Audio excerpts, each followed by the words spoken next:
Hello again. I must say, I feel much better after my previous video.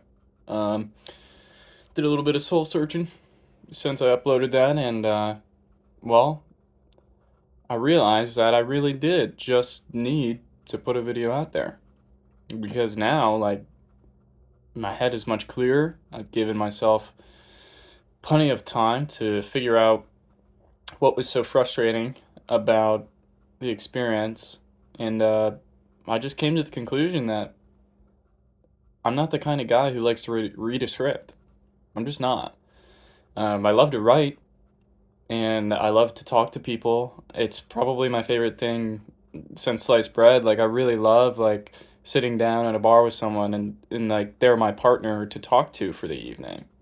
And I get to learn a lot like about that person and I get to vicariously take in experience and that's really awesome. But so of course I wanted to combine those and I wanted to get the writing part and the speaking part and put them together, but the crazy thing is that's just not how I roll. So now I'm like, well, what do I do now? And I mean, it seems to be just freeballing. And it's like okay, well, am I really gonna be just going off the cuff for everything? I mean, not totally. It's all knowledge that I have synthesized through taking notes on videos that I've watched or um, by paying close attention to the conversations that I'm having with people. Um, and like what they can vicariously, like I said, vicarious experience is a great teacher if you'll allow it to be.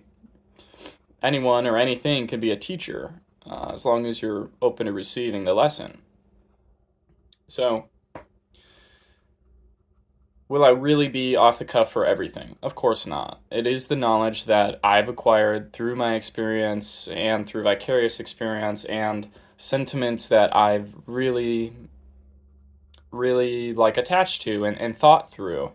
And, you know, I think that's beautiful. Like, I think it's great to be able to let go of one way of doing things that I thought would have been the ultimate, like the penultimate combination of the things I love to do. And it turns out, well, no, that actually made it go from two things I love to do to something I absolutely was struggling with and hated and wasn't feeling like I could just do.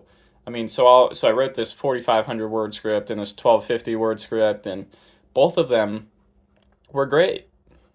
But the struggle that I was having was speaking them in the way that I want to, um, and part of that was just because it was manufactured. It is now gone from you're reading this text that someone has written, and they've written it in the style of the author. That would be me. Um, and now you're trying to put it to having a conversational tone.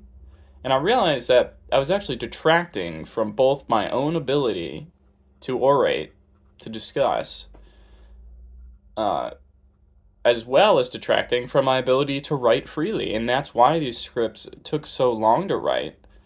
And it was also why it was so frustrating to try and present them. So, my plan as of now is just like continue to do these short writings that I do. Usually I hear a sentiment and then I write it down and I try to like flesh it out. Like, why is this something that I care about? Um, Here's a great example. Uh, I really love the expression appreciate or comparison is the thief of joy. But the more, and I've said that for years, but the more that I've said that, the more I've come to realize that that's not true in all situations.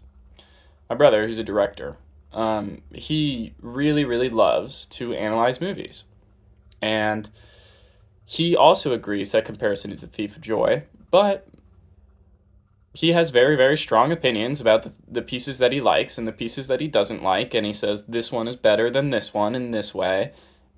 And I was having trouble like reconciling this. I was like, how can this expression that I really love and I've tried to encourage others to take on, why does it not seem to apply to him? And why can I accept his point of view, but it doesn't align with this sentiment that I really like? Comparison is not the thief of joy. It can be if you allow it to be that, but that's just a perception. It's oh well, you can only appreciate this thing individually rather than in comparison.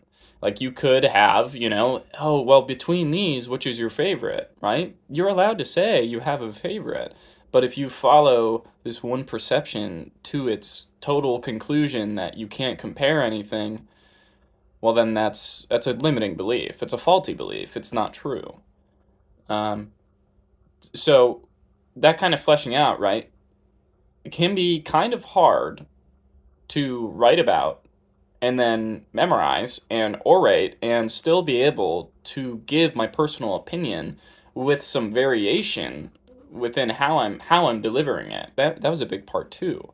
Was realizing like if something doesn't feel good, when I'm writing the script and I'm trying to translate it into paragraphs that I could actually memorize so that I don't have to read off the script, or I try to put a script behind my phone so that it looks like I'm looking at you, but I'm actually reading the thing. That is not genuine. To me, it does not feel genuine, and therefore, every time I made a video like that, of course I wasn't satisfied with the take because it wasn't the way that I wanted to make it. But I was under the impression that it's always good to be looking at the camera. I mean, it's good. It is good. Like I'm looking at you now versus looking at the whole frame right now. Um, it's good. You could have both, is what I'm saying. But just recognize what works for you and be okay with how it works for you. I just love talking to people, and I have no idea how to not be genuine. And anytime I perceive something as less than genuine, from my input, it's frustrating, and I guess I just won't compromise on that. So when you find your creative outlet, don't compromise. Be okay with making it the way you want to make it, and that might take some experimentation. Yeah, that's that. Take care.